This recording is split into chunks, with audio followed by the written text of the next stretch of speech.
Hello, I'm Arlie Schlanger. Hola, soy Harley Schlanger con nuestro informe semanal con Helga Sepp-LaRouche, la fundadora y presidente del Instituto Schiller. Hoy es el 21 de enero del 2021. Ya estamos en la tercera semana del nuevo año y ya ha sido un año de sorpresas, tumultuoso y caótico. Ayer fue la toma de posesión de Joe Biden y me parece un poco irónico que el principal tema de Biden fue la unidad, cuando creo que él tiene la intención de imponer esa unidad a través de la censura, a través de una nueva ley patriota. ¿Qué piensas de su discurso, Helga?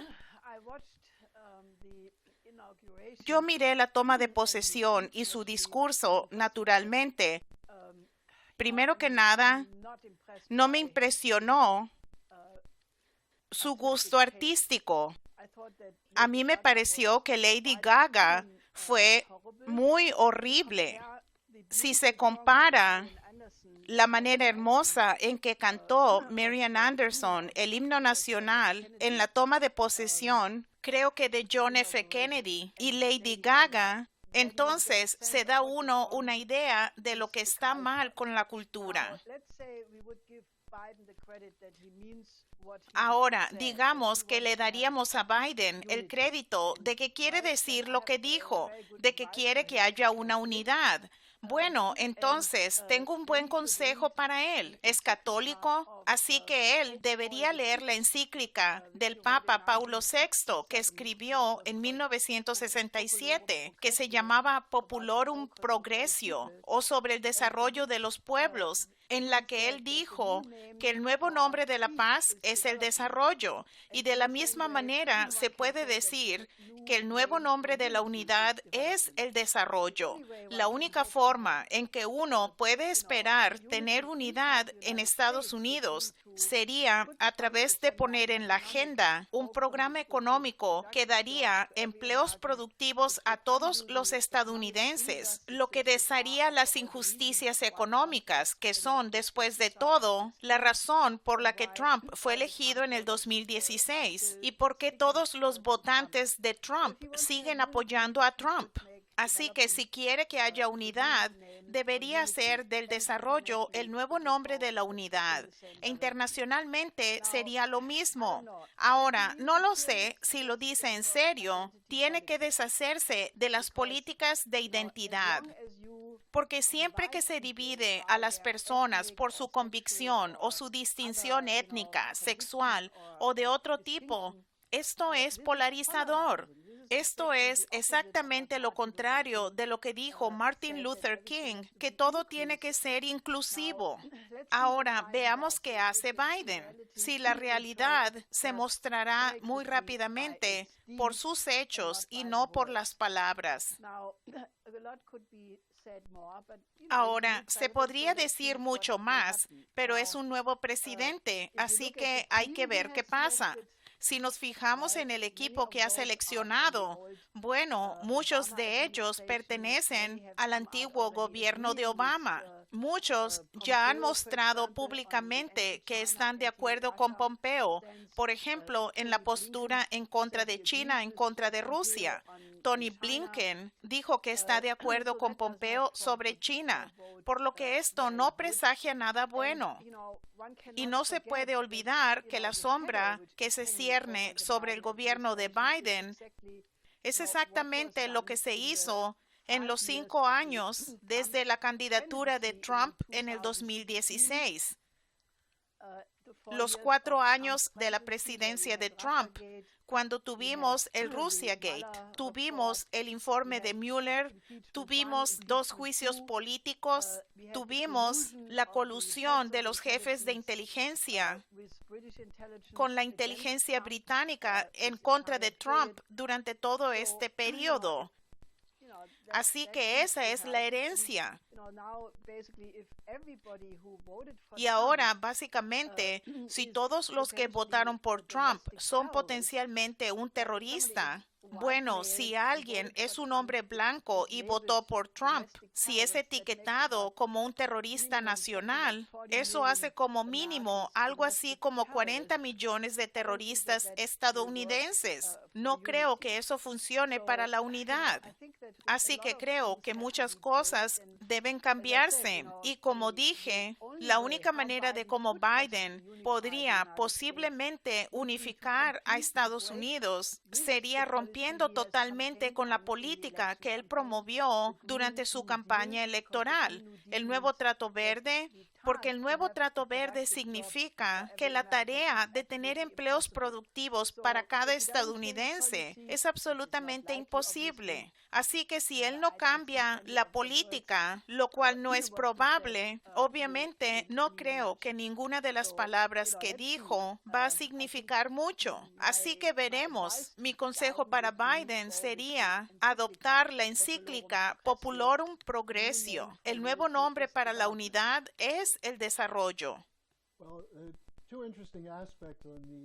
Bueno, hay dos aspectos interesantes de la partida del presidente Trump. Uno es que finalmente desclasificó algunos de los documentos del Russiagate con la publicación de la entrevista del FBI de Christopher Steele, en la que Steele admitió que él produjo el informe porque estaba preocupado sobre las relaciones británicas con Estados Unidos, y espero que se conozca más. Pero es un poco tarde, pero me desilusionó mucho la decisión de Trump de darle el perdón al sórdido de Steve Bannon y de no hacer algo con Julian Assange. ¿Qué piensas de eso, Helga? Sí, decepcionante es un eufemismo. Creo que no perdonar a Assange no se puede defender, porque no hay duda que Assange está en la cárcel en Gran Bretaña por haber desenmascarado algunos crímenes reales. Él es un denunciante que debe ser protegido en cualquier sociedad que respete las leyes que ha creado para sí misma. Así que es una amenaza para la vida de Assange y ahora será mucho más difícil salvarlo. Así que creo que esto es absolutamente indefendible. Con respecto a Bannon, esto desafortunadamente no es una sorpresa, porque estuvo claro durante la mayor parte del 2020 que Trump, que se había distanciado de Bannon, lo cual era algo bueno, había regresado al dominio de la influencia de Bannon a partir de abril, cuando empezó a decir la línea que el virus del COVID, el coronavirus, fue propagado deliberadamente por China, lo cual es científicamente ridículo. Nadie en el mundo que tenga conocimiento alguno sobre las pandemias argumentaría eso. Y también estaba equivocado.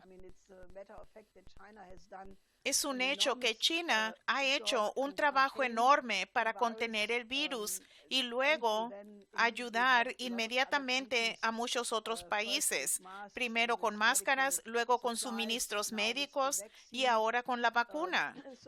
Así que está mal. Y decir algo así también es peligroso porque está creando una imagen del enemigo que, junto con lo que el complejo militar industrial dice y hace contra China, está creando una imagen del enemigo para un potencial conflicto militar futuro, que es realmente imperdonable. Creo que esto es realmente malo. Y también Trump se mantuvo firme en su línea de que la economía estadounidense está muy bien porque los mercados de valores están a la alza o están subiendo. Quiero decir, todos estos son puntos débiles y yo creo que esta no era una buena manera de terminar en absoluto. Mencionaste la continuidad estratégica entre las personas como Blinken, quien será el nuevo secretario de Estado, con Pompeo. Vimos algo muy espantoso con Hillary Clinton y Pelosi conspirando para penalizar a los 75 millones de votantes de Trump. Pero también continúa el ataque en contra de Rusia. Si esto continúa, es extremadamente peligroso. Bueno, algunas veces uno se pregunta si ya sea Hillary Clinton y Nancy Pelosi son la versión del Partido Demócrata de QAnon, O tal vez las dos mujeres tienen un ataque severo de paranoia, porque la idea, lo que Clinton de hecho dijo, que ella piensa que es posible que Trump estaba en el teléfono con Putin durante el ataque al Capitolio el 6 de enero, es un mundo lleno de conspiraciones, de insinuaciones. Yo creo que es simplemente demente. Me gusta eso, las gemelas Q. Ahora, lo otro que está sucediendo, vemos que en un par de días va a empezar el nuevo Trato Verde con el Foro Económico Mundial, el grupo de Davos, promoviendo su política verde basada en el gran reajuste. Se está desarrollando una oposición a eso. Esto no es una solución. ¿Pero qué crees que va a resultar de esta reunión en los próximos días? Esto será interesante porque va a ser una reunión virtual. Se van a dirigir a ella muchos jefes de Estado. No todos ellos creen en esta mentira del trato verde. Está el presidente Alberto Fernández de Argentina, el presidente Xi de China, el primer ministro Modi de India, Merkel, Macron. Así que creo que vamos a escuchar diferentes posturas de estos diferentes líderes.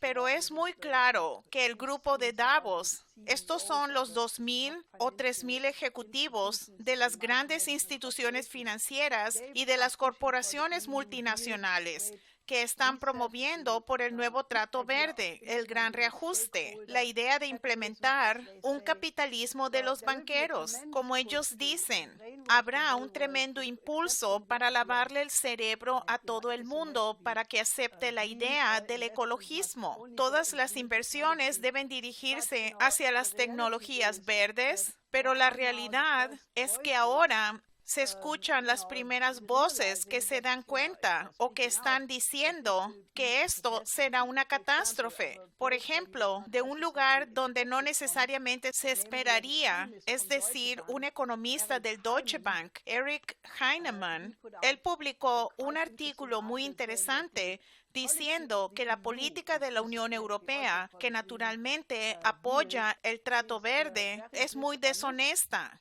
porque no le dice a la población que esto va a ocurrir solamente con una gran destrucción de los niveles de vida. Y eso a la vez solo se puede implementar a través de una gran ecodictadura. En otras palabras, el destruir todas las normas y la constitucionalidad, implementando medidas dictatoriales. Ahora, esto es lo que las personas están empezando a entender. Por ejemplo, cuando la Unión Europea recientemente trató de implementar la infame taxonomía, como ellos le llaman, que significa que todas las empresas tienen que dar su huella de carbono. 10 países se rehusaron a hacer eso y la Unión Europea fue obligada a posponer todo este asunto porque no pudieron lograr la unidad. Eran principalmente los países de Europa Oriental y del sur de Europa, que obviamente han sido los peores afectados en términos de la política de austeridad de la Unión Europea. Así que su entusiasmo por la política de la Unión Europea es muy limitado, para decir lo mínimo en primera instancia. Así que todo este trato verde es absolutamente loco. Por ejemplo, el dirigente de Toyota en Japón, Akio Toyoda, él calculó y dijo que si se quiere que Japón tenga solamente e-cars, carros eléctricos, costaría una inversión en infraestructura de más de $1 billón. Ahora, tomamos las cifras que publicó el estudio de la Toyota y tratamos de calcular un costo similar para la Unión Europea, solamente en Alemania ya se ha programado que va a perder 400,000 empleos en el sector automotriz si hay una transición a los carros eléctricos, debido a que sus motores tienen muchos menos componentes. Así que la industria de abastecimiento se va a encoger. Pero es mucho, mucho peor. Primero que nada, se necesitaría una inversión en la infraestructura para los carros eléctricos en Europa de más de 1 billón de euros, probablemente 1.2 billones de euros. Y luego, naturalmente, no se tendrá electricidad porque ya tuvimos varios casi apagones para toda la red energética europea la semana pasada. Así que si se quiere suministrar electricidad a todos esos carros eléctricos, la electricidad no es suficiente. Así que todo esto es económicamente muy estúpido. Destruiría a los países industriales de Europa, Estados Unidos y Asia si adoptaran esto. Así que puedo imaginarme de que va a haber mucha más resistencia una vez que la gente se empiece a dar cuenta de cuál es el efecto de esto. Va a hacer que los precios de la energía suban más, va a causar desempleo masivo, hará que los precios en general suban mucho más. Así que creo que si hay un esfuerzo de implementar eso, lo que hemos visto en términos del voto al Brexit, el voto a Trump, los disturbios en las calles, los chalecos amarillos, todo eso va a aumentar porque no se puede destruir el nivel de vida de millones y millones de personas sin que empiecen a ir a las calles a protestar cuando ellos se den cuenta que su nivel de vida está en peligro. Así que solo puedo decir que la gente debe abandonar esa idea. Hay un cambio climático, obviamente, pero ¿qué es exactamente? No es muy claro.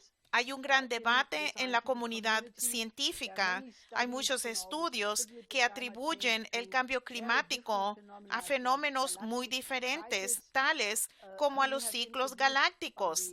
Hemos iniciado una página en el Instituto Schiller que se llama La Ciencia a detener al fascismo verde. Y ahí llevaremos a cabo un debate internacional donde ya hemos publicado muchos documentos científicos de muchos científicos. Y los invito a ir a esa página. Vamos a publicar más en los próximos días y semanas. Así que ese será el lugar donde pueden educarse sobre lo que realmente está detrás del trato verde para tener un enfoque más científico. Ya que hablamos de la pérdida de energía que se planea con el nuevo trato verde, Pompeo en Estados Unidos atacó de nuevo al Nord Stream 2, que es crucial para Alemania. También hay algo interesante. El nuevo jefe de los demócratas cristianos en Alemania se considera ser antiecologista. ¿Qué tan importante es esto? Primero que nada, no es muy claro que la industria alemana y los políticos van a capitular a las sanciones estadounidenses. Quiero decir, obviamente, el peligro de que impongan tales sanciones es un freno. Así que una de las industrias involucradas, Bilfinger, ya se retiró. Incluso Gazprom dijo que dudaba que podría completarse. Pero también hay una gran oposición, porque la gente sabe que lo que está detrás de esto es un esfuerzo, por un lado, de tratar a Alemania y a los otros 12 países europeos que participan en el gasoducto Nord Stream 2 como una colonia. Y a la gente no le gusta eso mucho en lo absoluto. Y segundo, todos saben que Estados Unidos quiere vender su gas natural licuado y eso también es muy obvio. Es más caro, es más perjudicial para el medio ambiente, por decirlo menos. Así que creo que todavía hay una resistencia. Con respecto al señor Armin Laschet, el nuevo presidente de la Unión Demócrata Cristiana, ya lo han atacado de no ser duro con Putin, que no estuvo de acuerdo con el caso Skripal, que no hizo tanto escándalo en torno al caso Navalny. Creo que eso dice mucho de Laschet, porque todos esos fueron esfuerzos para manipular una histeria en contra de Rusia. Eso es todo lo que puedo decir sobre ese punto por ahora. Siguiendo con el lado más loco de la política estadounidense, hay este movimiento llamado QAnon que predijo que habría un golpe militar, que Biden, Hillary Clinton serían arrestados, que Trump entraría en el poder. Eso tiene a mucha gente engañada y resulta que esto ha sido una operación psicológica militar desde el principio, usando el lado militar de la inteligencia artificial, etcétera. Esto también está surgiendo en Europa. ¿Qué piensas de esto, Helga? Bueno, yo creo que es una operación de guerra psicológica en contra de la población para tratar de confundirla. Como dijiste, estamos estudiando las conexiones al ejército ahora mismo, pero también hay otras observaciones interesantes que me han intrigado. Esto lo escribió alguien que diseña juegos, Reed Berkowitz, y él básicamente dice que mirando a la manera en que funciona la operación QAnon, él dijo, es exactamente como los juegos que él está diseñando, que lleva a algo que él llamó apofenia, que es una idea de la psicología que significa que la gente tiene un tipo de libre asociación donde conecta cosas y las junta en un patrón que parece lógico, pero estas cosas no están conectadas, o por lo menos no en la forma en que han sido unidas. Por ejemplo, hay esta loca interpretación de la gente que dice que todo el COVID-19 es solo una conspiración para implementar los medios militares o dictatoriales. Ese es un desorden mental, porque la pandemia es muy real, de lo que debemos hablar un poquito más tarde. Pero yo creo que esta idea de la teoría de los juegos o de diseñar juegos es muy certera. Y cuando leí el artículo de Berkowitz, yo inmediatamente me acordé de mi investigación del movimiento romántico. Ahora, esto es muy importante, porque cómo la gente juzga las cosas, como la realidad. ¿Cómo sabe que su opinión es verdadera o por lo menos trata de ser verdadera? Bueno, uno debe pensar como un científico o debe pensar como un artista clásico, porque esos son los dos únicos grupos de personas que piensan en términos de principios universales. Un principio universal es algo que se puede verificar en todas partes, no importa si uno está en África o en Estados Unidos o en Europa. Es un principio universal porque es universal. Por lo tanto, es una prueba de la realidad. La última vez que hubo una cultura que se basaba en tales principios universales fue el periodo clásico alemán, que produjo a tales gigantes como Bach y Beethoven, Haydn, Schubert, Schumann, Mozart, pero en la poesía a Schiller. Shakespeare sería otro, de otro periodo, proponente de tal pensamiento universal. Y esto era extremadamente importante porque estableció una alta norma de moralidad, una alta norma de inteligencia, de la creatividad, y hubiera liberado a la población para que fuera verdaderamente libre si esa hubiera sido la cultura dominante. Esto iba por buen camino en Alemania porque uno de los colaboradores más cercanos y amigos de Schiller, por ejemplo, Guillermo von Humboldt, diseñó el sistema educativo de Humboldt y cuando él era el ministro de Educación empezó a implementarlo. Y hubiera significado que toda la población hubiera sido creativa, racional, se hubiera desatado el potencial de todos. Pero luego se desarrolló un movimiento en su contra, que empezó tal vez inocentemente como una forma romántica, ligeramente confusa de la manera de pensar de Novalis. Pero luego, pronto hubo otros como Augusto Guillermo y Friedrich Schlegel, Tieck, y estas personas fueron controladas rápidamente por Metternich, por la Restauración, y crearon el romanticismo. Ahora, ¿cuál es la diferencia entre la manera de pensar clásica y la manera romántica? En la manera de pensar clásica, es lo que dije antes, que se tiene la habilidad total de encontrar la verdad a través del método de la demostración exhaustiva, estableciendo los principios que se pueden encontrar y establecer y probar una y otra vez, porque son los principios que pertenecen al universo real. Lo que los románticos empezaron a hacer, empezaron a manera consciente a destruir la forma poética estricta de la cultura clásica, diciendo que no debería haber un principio, que no debería haber un final, ni día y noche. Estar despierto y soñar debería estar entretejido. Se debería tener una asociación libre, seguir emociones difusas. Y esto se volvió en un verdadero revoltijo y cambió el optimismo total del periodo alemán clásico hacia un pesimismo. No estoy mencionando muchos pasos entre esos dos, que acabó con los 12 años horribles de la nacionalsocialista en Alemania, que fue un tipo de forma final o en la deconstrucción de todo el arte moderno. Así que cuando se ve algo como eso y se ve que se está aplicando un método de manera consciente, confunde a la gente. Ese es claramente el caso del movimiento QAnon. Es una guerra psicológica contra la gente porque ataca a la ciencia. Hace deliberadamente que la gente crea cosas que no puede analizar bien. Y creo que eso es algo realmente peligroso. Y vamos a estudiar un poco más esto para descubrir lo que realmente es.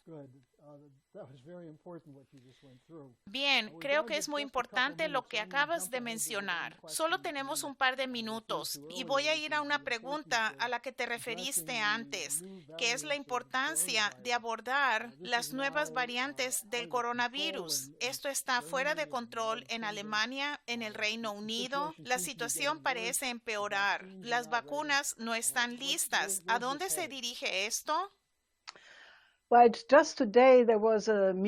Bueno, justamente hoy hubo una reunión de la Unión Europea y Merkel, que no es mi político favorito, pero ella dijo algo que es muy verdadero, desafortunadamente, y parece que ella tiene una mejor comprensión del COVID de la que muchos políticos han mostrado.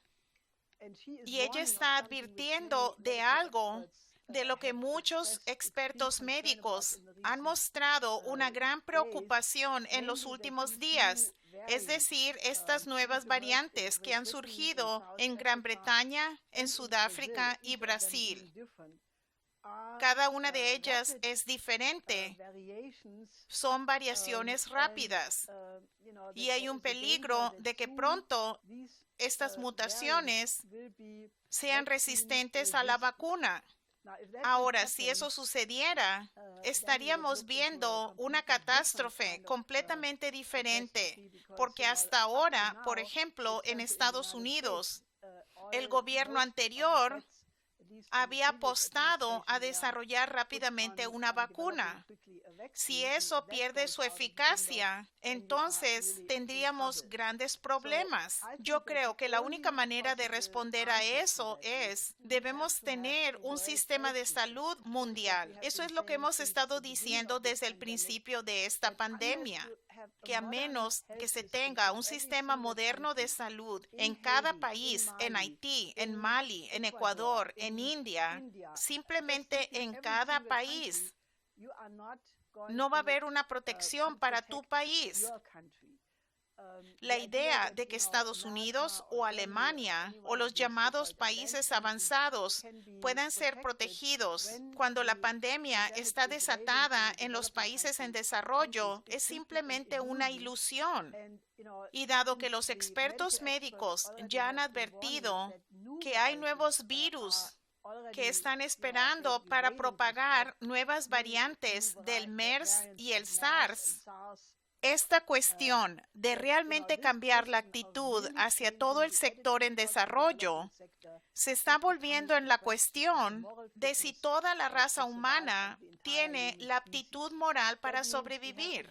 Eso significa que debemos construir sistemas de salud modernos en cada país. Y eso es solo posible si se tiene la infraestructura. Si no se tiene agua potable, la electricidad, los medios de transporte y las comunicaciones, no se puede hacer. Así que estamos en una encrucijada donde se debe adoptar la política de Franklin D. Roosevelt que él quería con el sistema de Bretton Woods, que nunca se llevó a cabo porque él murió muy pronto, pero él quería mejorar el nivel de vida de toda la población del mundo y él dijo que esta era la precondición para la paz. Creo que estamos en ese punto donde ya sea corregimos esa falla de todo el periodo de posguerra o vamos a tener una serie de catástrofes. Ese es el programa que hemos presentado para crear 1.500 millones de empleos productivos y todo debe empezar con esta idea de un sistema de salud mundial. Y les haría un llamado a todos los que están escuchando esto, que si están de acuerdo con eso, que se unan a nuestros esfuerzos. Tenemos el Comité para la Coincidencia de los Opuestos, que está tratando de tener un enfoque a todos los aspectos de este problema, es decir, el duplicar la producción de alimentos mundialmente para enfrentar la hambruna de dimensiones bíblicas y al mismo tiempo entrenar a jóvenes para que ayuden al personal médico, tener asociaciones con los países en desarrollo. Todo esto está en el proceso de crearse. Pero yo creo que realmente debemos empezar con un cambio de actitud. No se puede derrotar esta pandemia en un país y no se puede, de seguro, resolverla con el trato verde. Si se adopta el trato verde, no hay manera de cómo estará disponible la ciencia y la tecnología necesaria o las capacidades industriales para implementar tal sistema de salud mundial. Así que estamos en una encrucijada y deben unirse al Instituto Schiller y trabajar con nosotros para darle a todo esto una dirección diferente.